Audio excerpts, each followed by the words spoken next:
Hello, everyone. My name is Austin Farris with Hustling for Huntington's.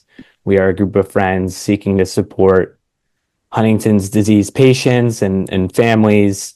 This year, we're running the Los Angeles Marathon in March 2025 with a goal to raise $50,000 to advance at-risk clinical trials in pursuit of the cure. Today, we're doing a little Huntington's disease teach-in.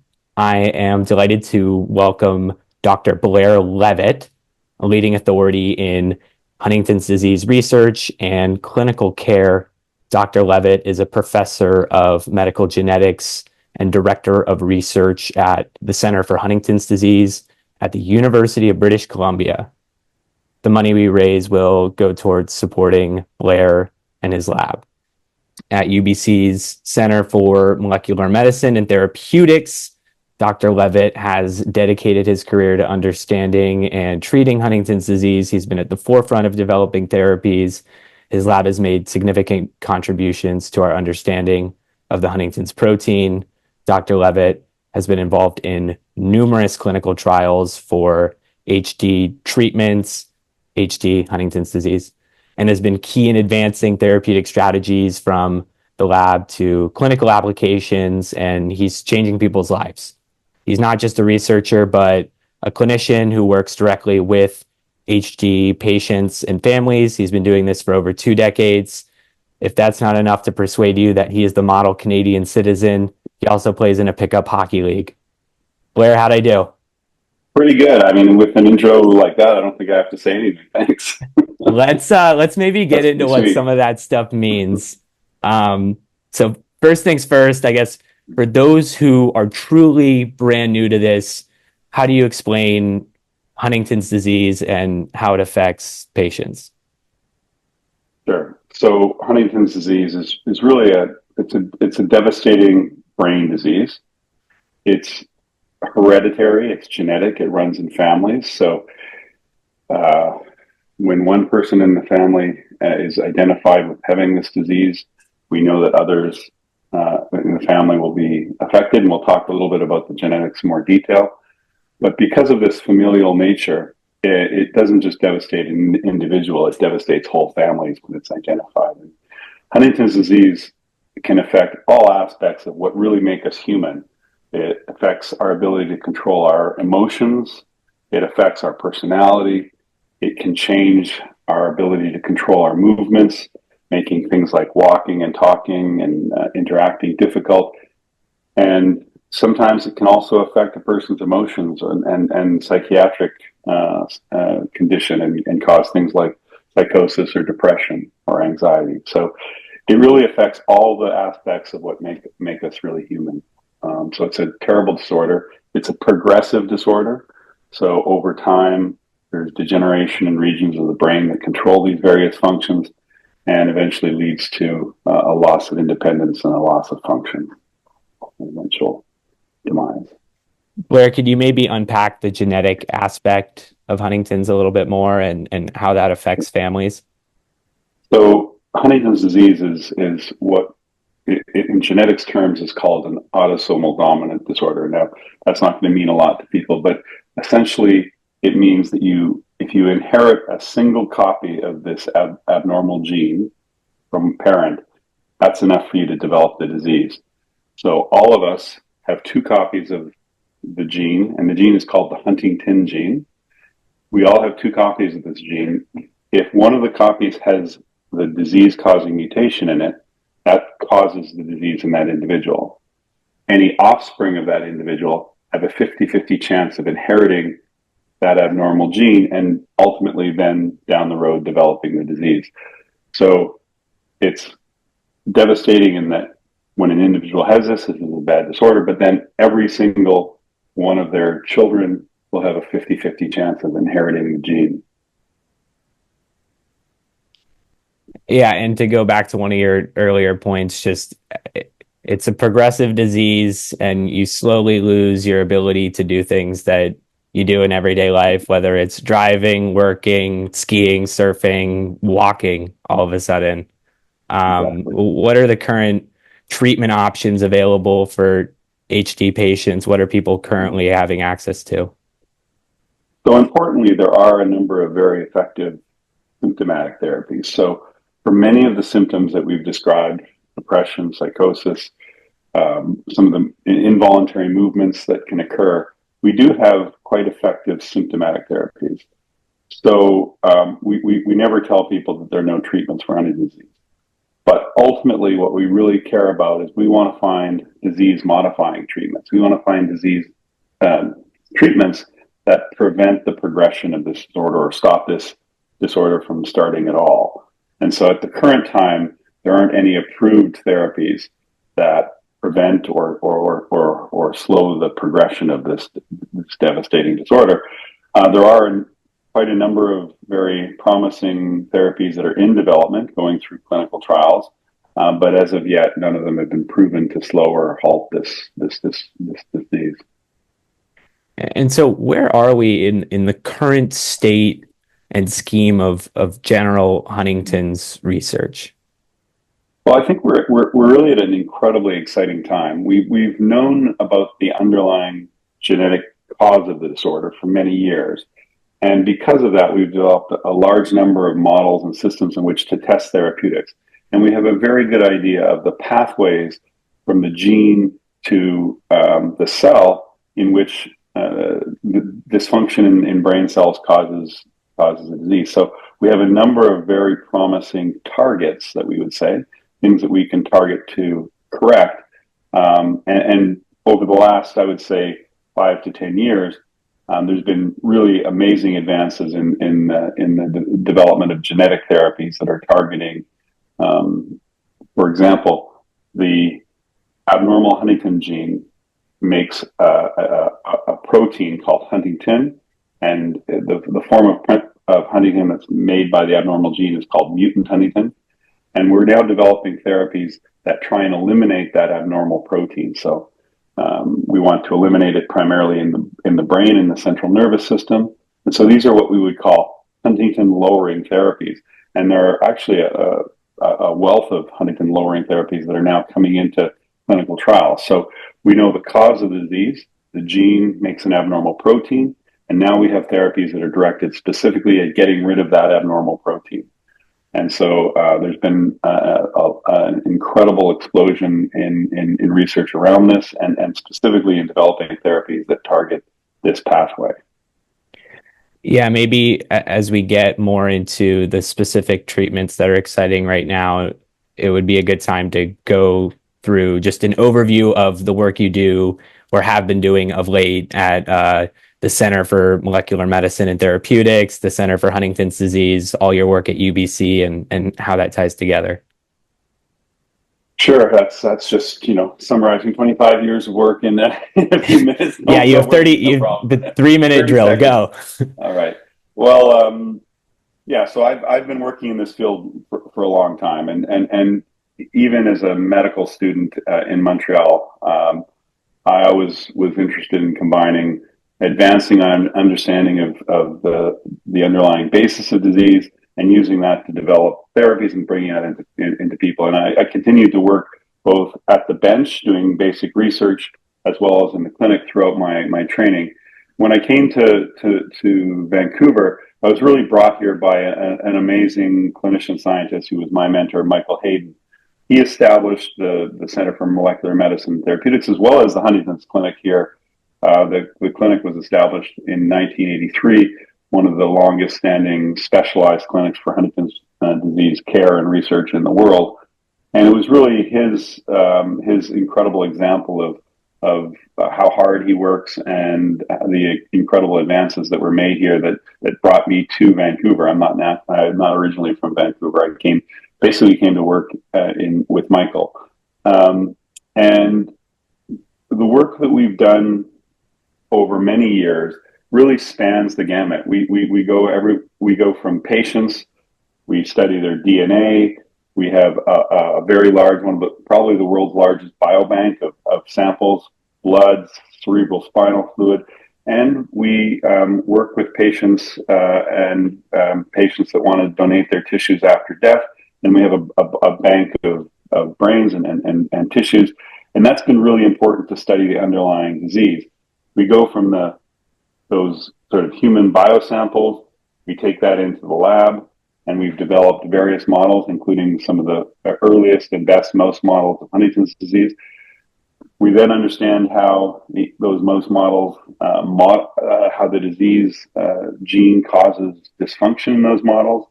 And then we develop therapies. We take those therapies, we test them in the mouse model, and then we can bring those back to the clinic. And we've actually had therapies that have gone all the way from, and so we start with the patient, we go into the lab, we develop new therapies, and we bring it back to the patient. And at the Center for Huntington's Disease at UBC Hospital, we've been running clinical trials now for, again, over 30 years, and have been involved in most of the major clinical trials of new therapies over the last, couple of decades. What would you say are the biggest obstacles facing Huntington's research right now? And I know something we've talked a lot about is funding, and there was really COVID was a major event in this world. Could you maybe explain, as part of your answer, that Sure, flywheel sure. effect? Yeah, so, I think probably in almost any research field, you ask people what the biggest problem is, and money is one. But specifically with Huntington's disease, it's not one of those boutique, well-known diseases. It's not, it's a rare disease, but it's not ultra rare. And historically, it has been a little bit in the shadows, not as well known as Parkinson's or ALS or Alzheimer's disease. So I think raising funds for a disorder that people don't know or that they've never encountered is a little bit difficult. Specifically, what do we need funding for? So we're really enthusiastic about bringing new treatments to patients and running clinical trials. Clinical trials are incredibly expensive and difficult to run. And you need to have an infrastructure. You need to have people that are well trained, that work together. And we're a member of a couple of organizations, the Huntington Study Group, which is really focused around North America and Asia, and the European Huntington's Disease Network. And these are cooperative groups that work together, that have centers of excellence all around the world that are trained to do clinical trials. So it's an amazing network, but you need the people, the infrastructure, you need the space, and all of that ultimately costs money.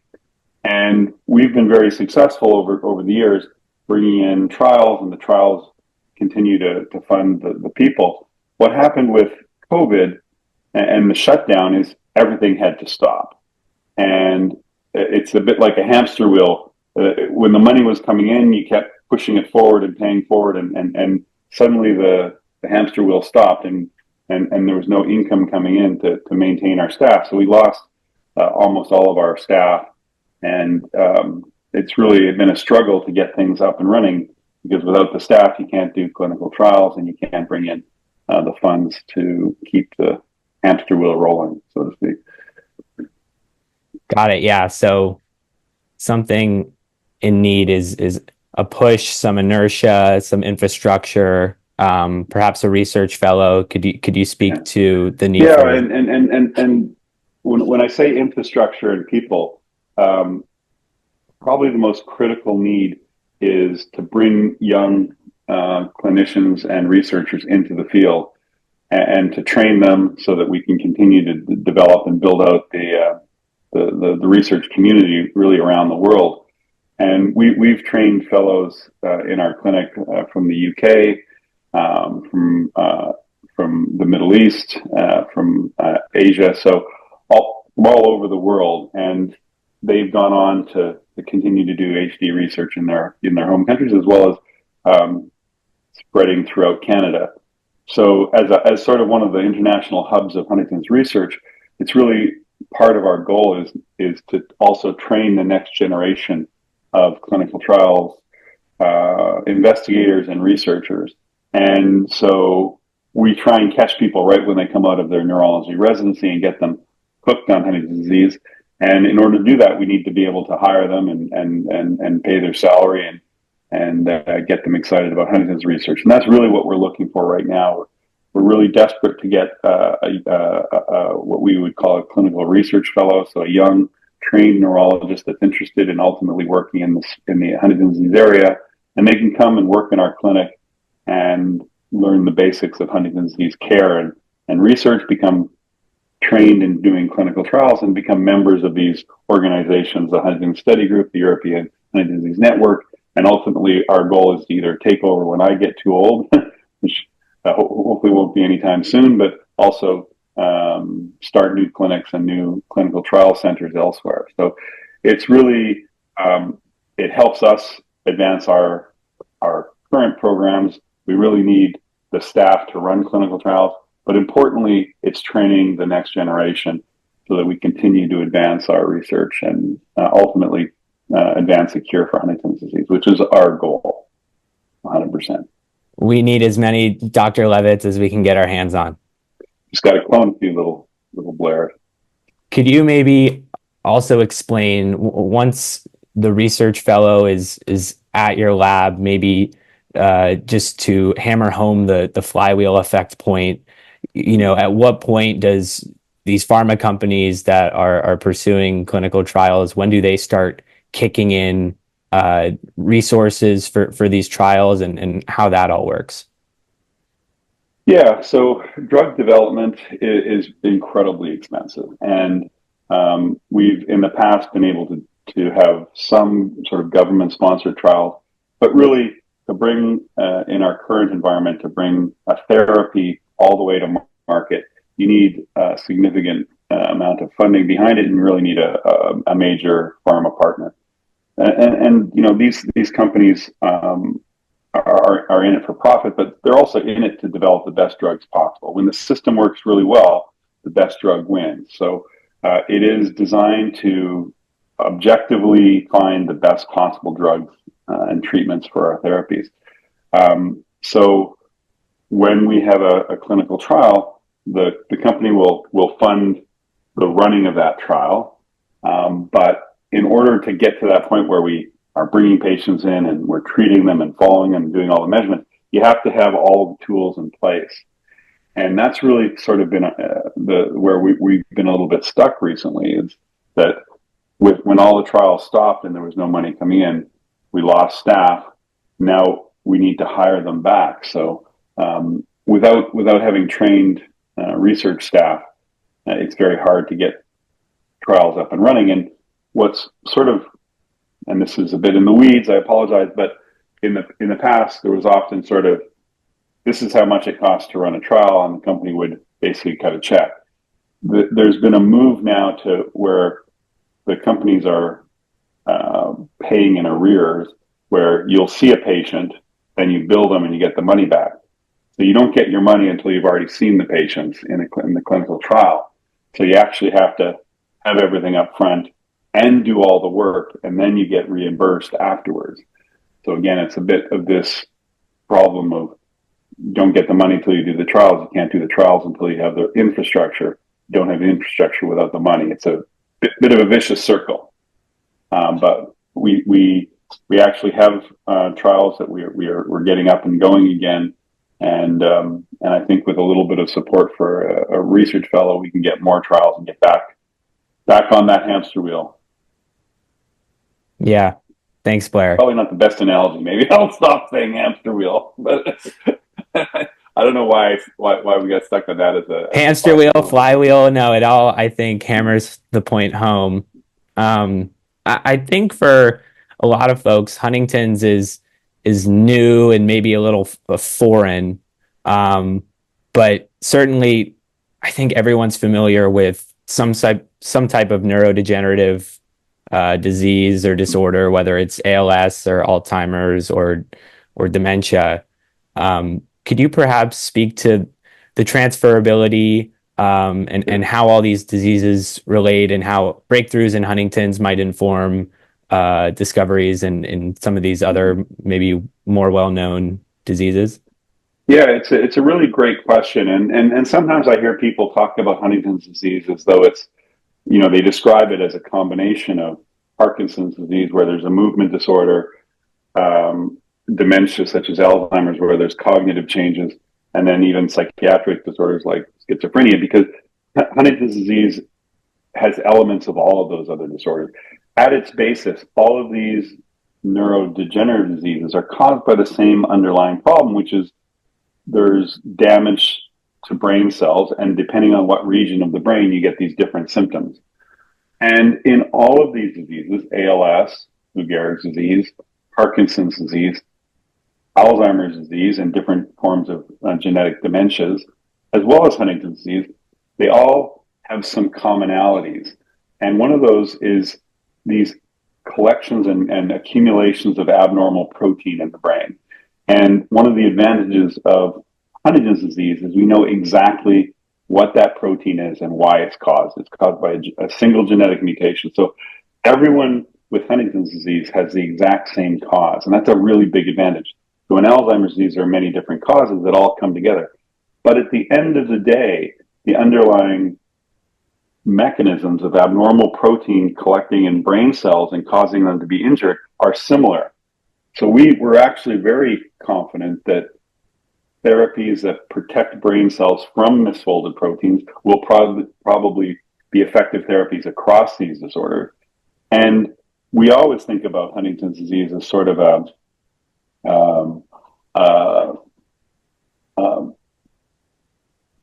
model for these other disorders, in which if we can find therapies that work with this one single known cause, they're likely to be beneficial across these other disorders. So certainly advances in how to get drugs into brain, how to target different genes within the brain that are being made with Huntington's disease will be applied and are being applied to other disorders.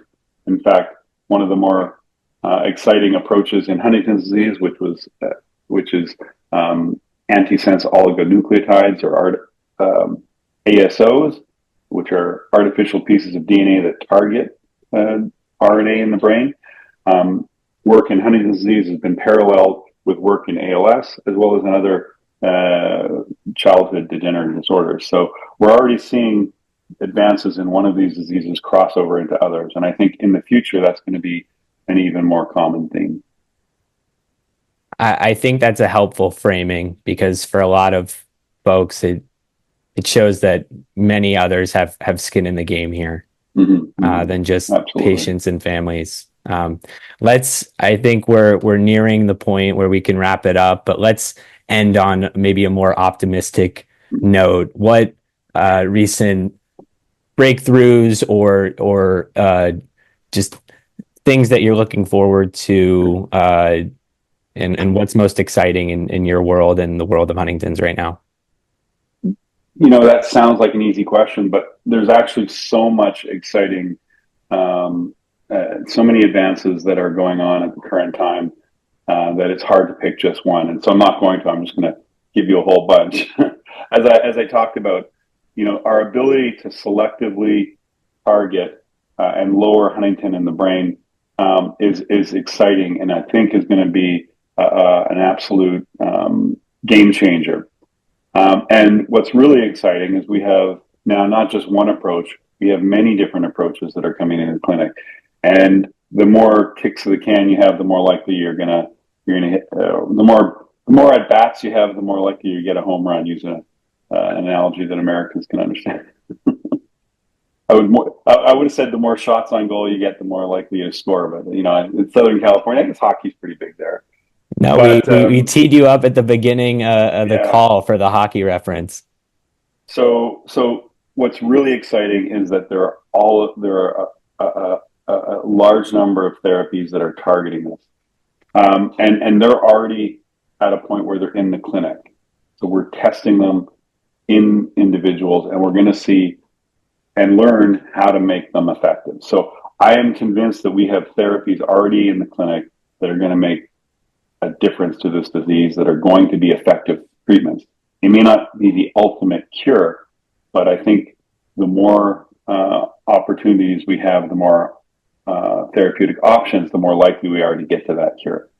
When I think about what is ultimately most exciting, really, there's been a game changer in science, and that is the ability to do genome editing. with CRISPR and with associated approaches.